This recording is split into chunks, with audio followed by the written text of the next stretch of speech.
Several judges with us this morning, some who have judged before and others who are first-time judges.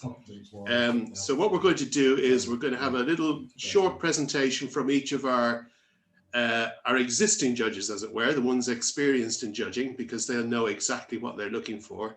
And then we'll invite any of our new judges who've joined us this year, if they want to say a few words and give you a couple of ideas that they have in their heads. The one thing to remember, please, is that the closing date is the 25th of May. So you don't have an awful lot of time, but the good news is it doesn't take an awful long time to do your entry. So it should really only take a couple of hours, 2 or 3 hours, and you can dip in and out as many times as you want. So you don't have to do it in one session. And really, you'll hear what the judges have to say, but if you just bear in mind, the judges can only go by what you show them. So evidence is really important. You've got to prove what you're saying in any way, shape or form you have, so that they don't just look through it and say, oh yeah, that sounds like a good business, but you know what? They haven't really proved it in any way. So we're going to kick off with our first of our judges, Ian Cording. If we can get you on mic. Yeah, there you are. Good morning, Ian. Thank you for joining us. Good morning. Good morning. Thank you for inviting me. I thought I'd been barred from such events, but it's a very, very great pleasure to be here and to see other judges that I know, some that I perhaps don't know, and indeed some of the entrants potential or otherwise.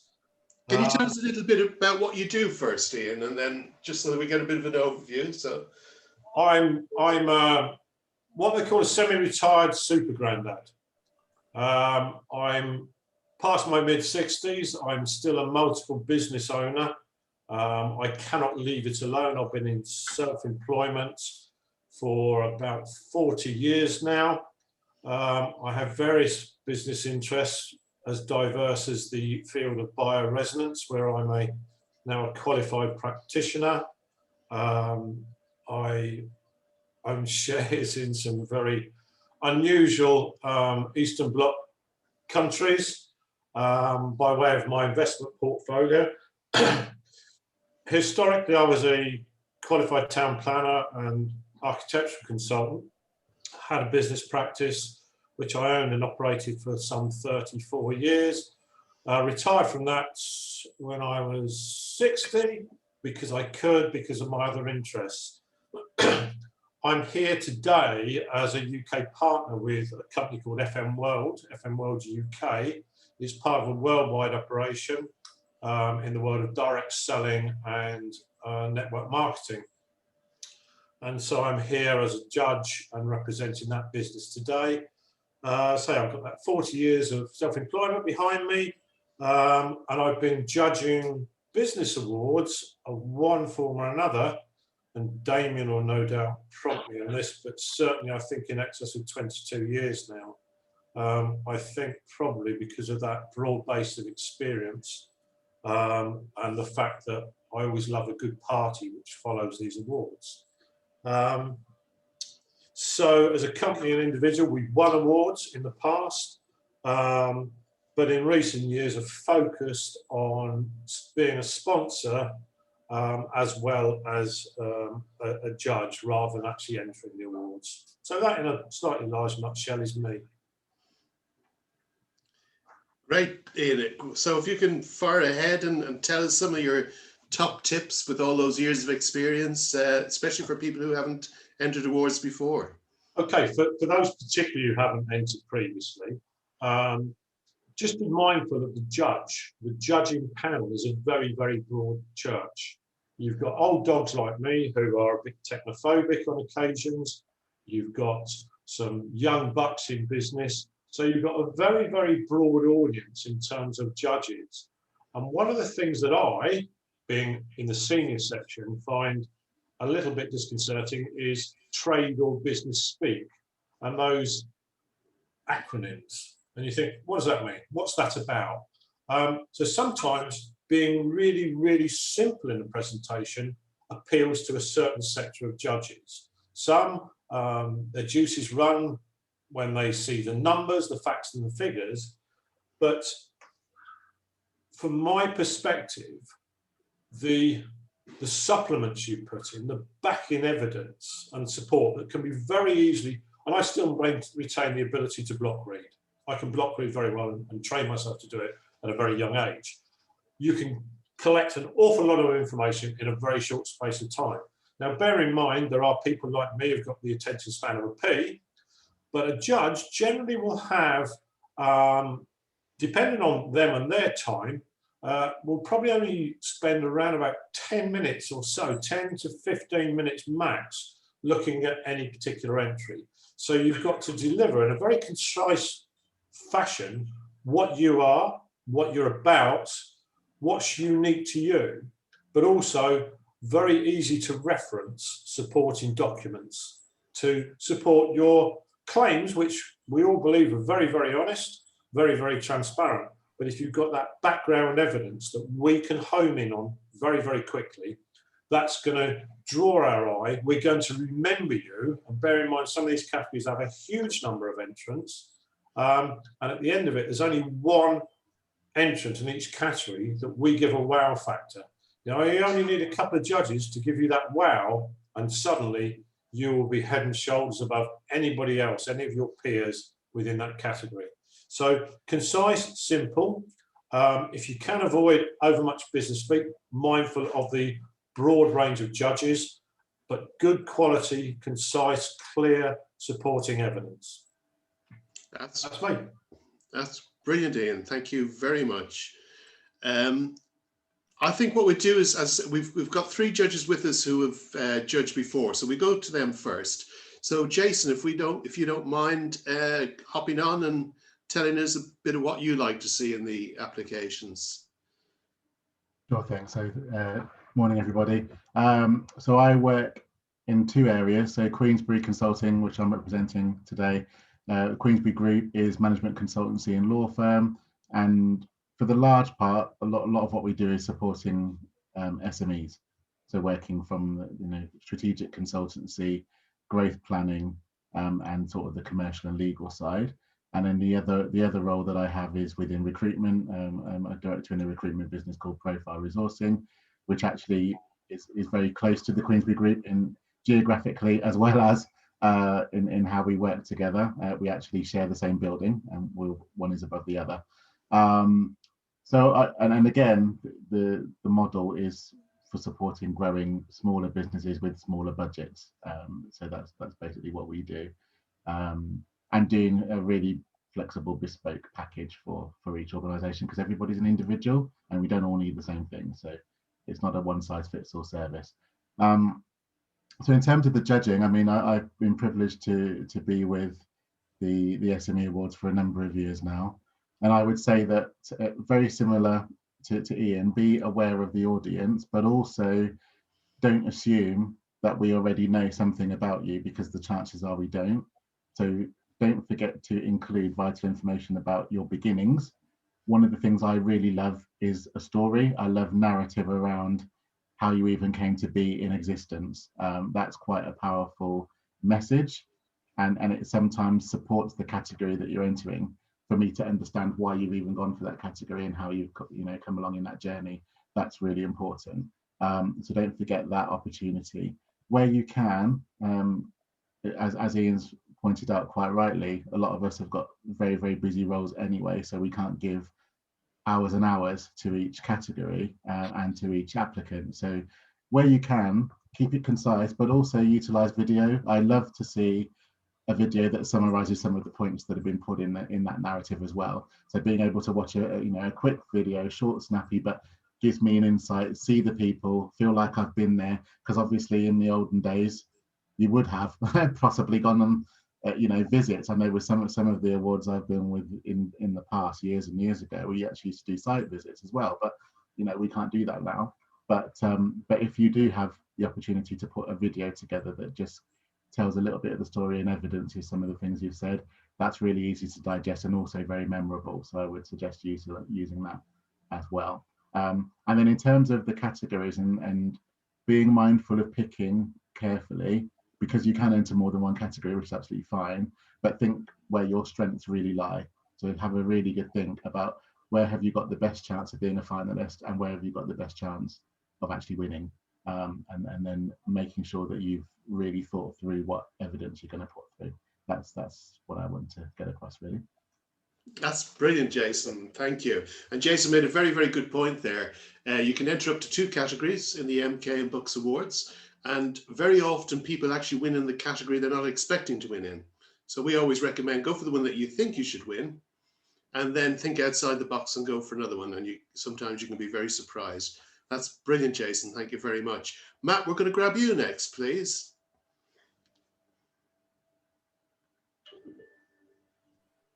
Good morning, everybody. Good. Hello. I'm Matt Roberts.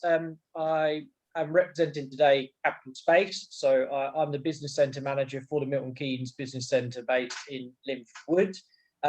My day-to-day business is looking after other people's businesses, I guess is the best way to describe it. So we host close to 100 businesses here in physical workspaces, offices, studios and workshops, and we have around another 80 companies that we look after in a virtual capacity.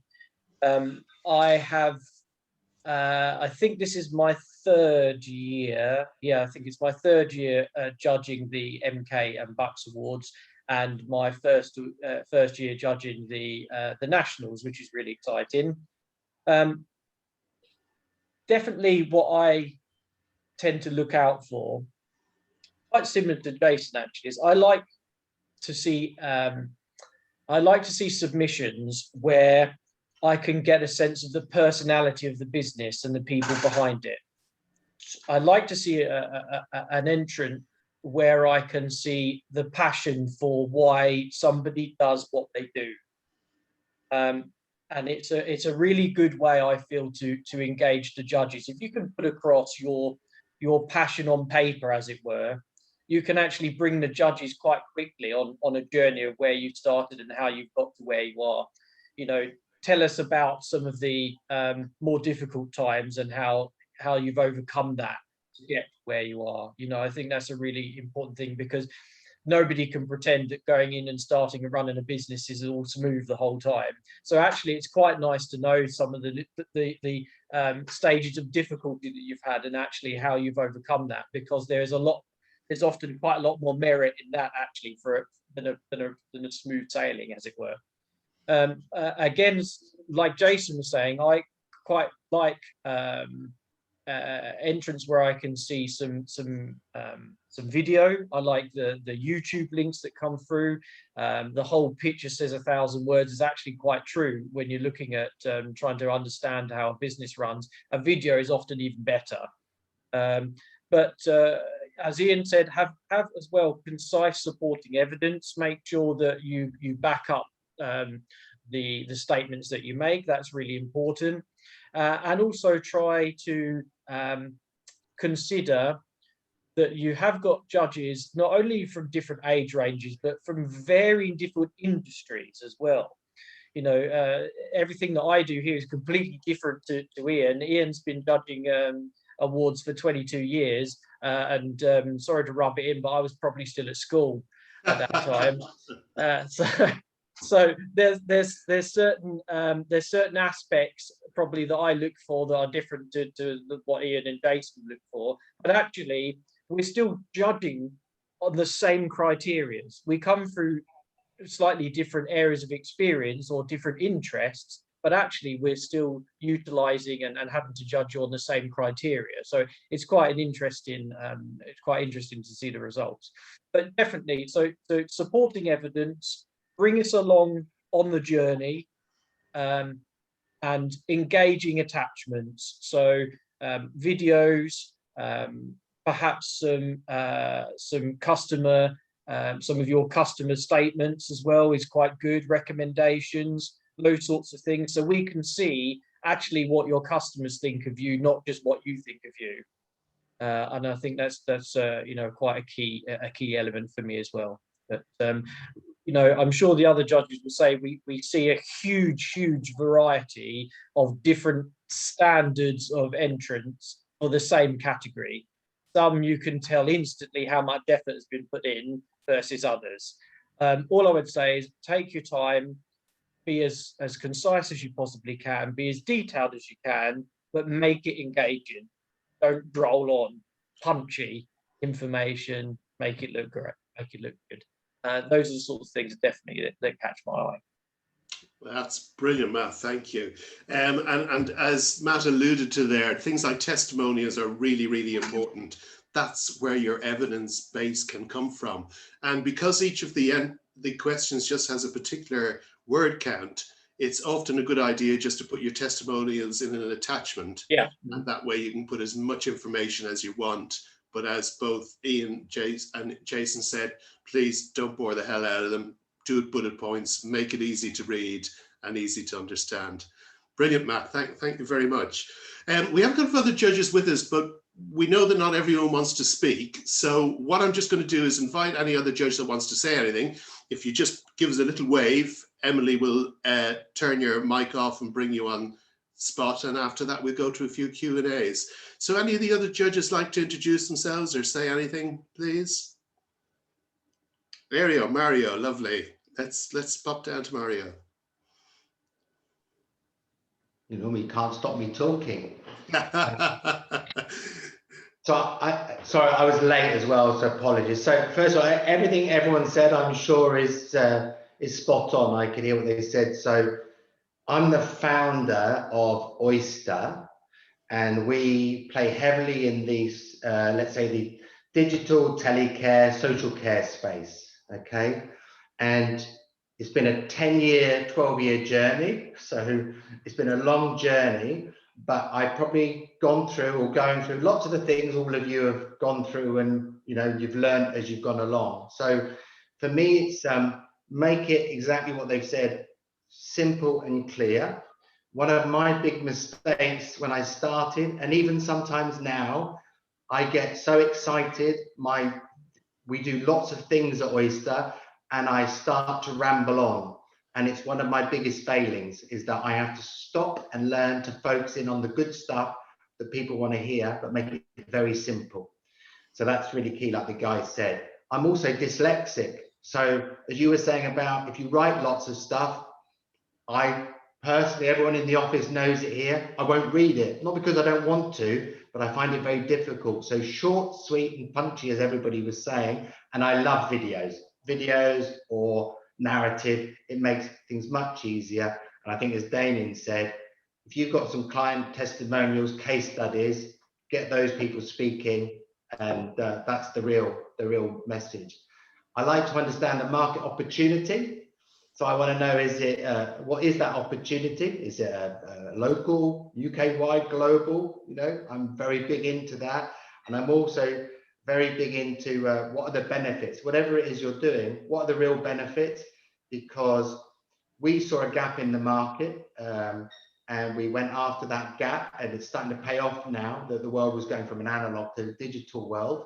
So there are lots of benefits for local authorities, users. And I think if you can find those gaps and those benefits that really drive some ROI across the place, you'll get people very interested and very keen. It's got to mean something. I want to know about you, whoever you are, because I keep telling my story of why I started Oyster, which was all because of my auntie who had a fall. And yeah, I think the guy said, we've all got a story. It's nice to hear why you've got into it, you know. And the really important thing, which I'm still trying to learn after 12 years, is focus and clarity.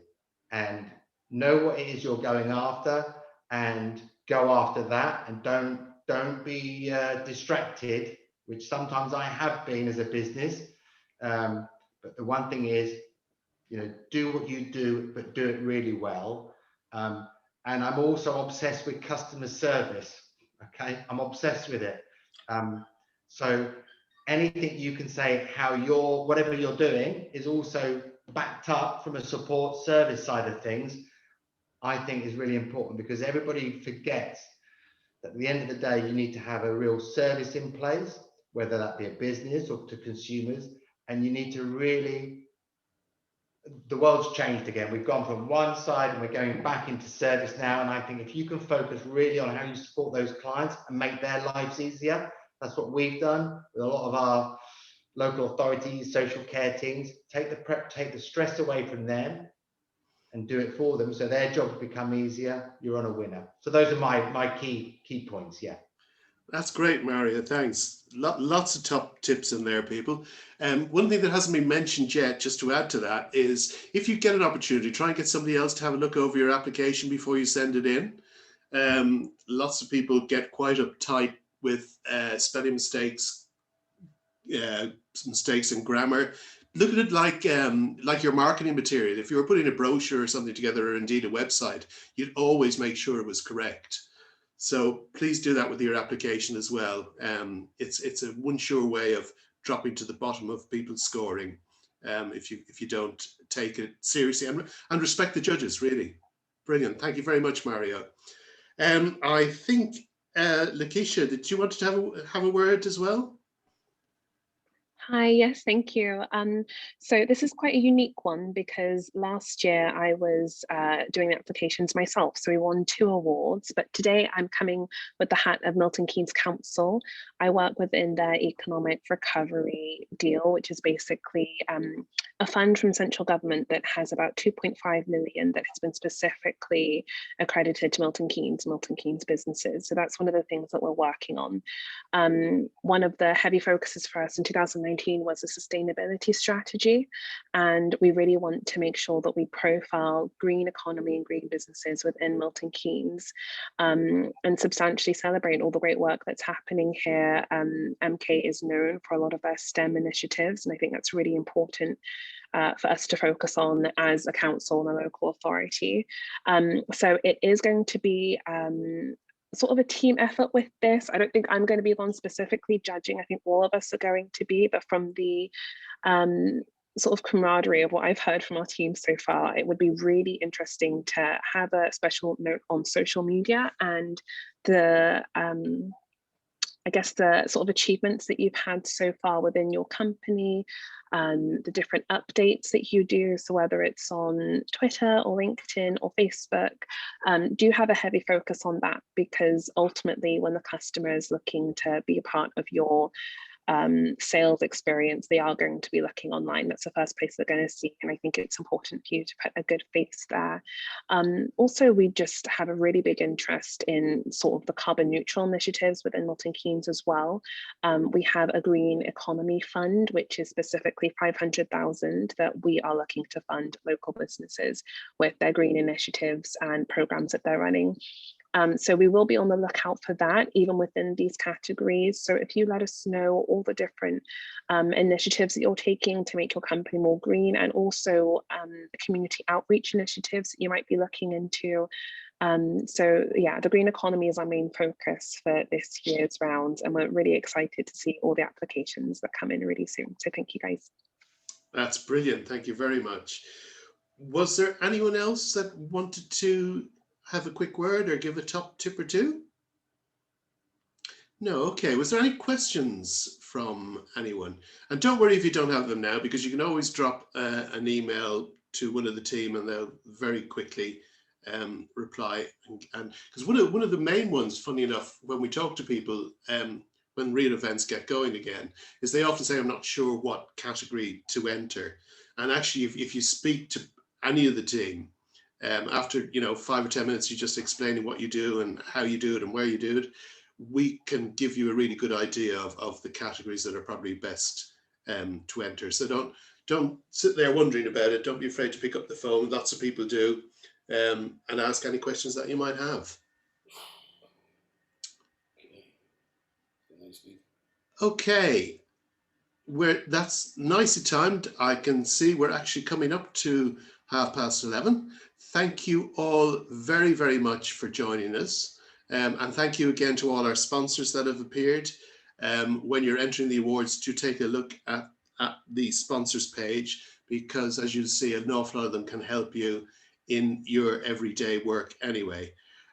So thanks once again to everyone. And don't forget that the 25th of May is the closing date for entries. Brilliant. Thank you all very much. Take care.